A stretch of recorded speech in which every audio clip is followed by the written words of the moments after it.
Alright, ngayon tuturo ko sa inyo paano maglagay ng magnet sa blank key. Ayan, so kukuha lang tayo ng magnet, tapos ilalagay natin ngayon dito kung saan siya didikit. Ayan, katulad nyan, sa left side dumikit, di ba? Sa left side, tingnan mo yung key mo, ganyan nakatapat yung key ng ganyan, di ba? Pag itapat mo sa'yo, ibig sabihin nandito sa right. Kasi pag ganyan, itapat mo doon, nasa left, di ba? Tapos pag itapat mo itong mga butas sa'yo, nasa right side.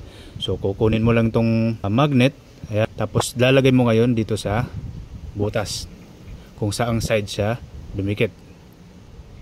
Ayan, di ba? O kanan dito, pag itapat mo nasa kaliwa. Okay, gets? Tapos kuha ulit tayo ng isa pang magnet. Ito, dikit natin ngayon dito. Ayan, dumikit siya sa baba. Ito yung lock ng shutter, di ba? So ito yung bait na kababa. Kukunin mo to ngayon, yung magnet. Ayan, tapos ilalagay mo siya ngayon dito sa baba. Yan.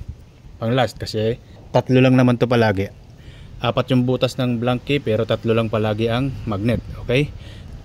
Yan. Dumikit siya dito sa kanan. So ibig sabihin dito sa kaliwa na butas. Kunin mo lang ulit ito. Tapos ilagay mo dito sa butas.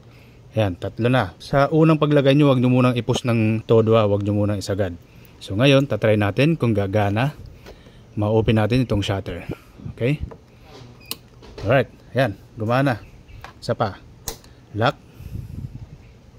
Open. Alright?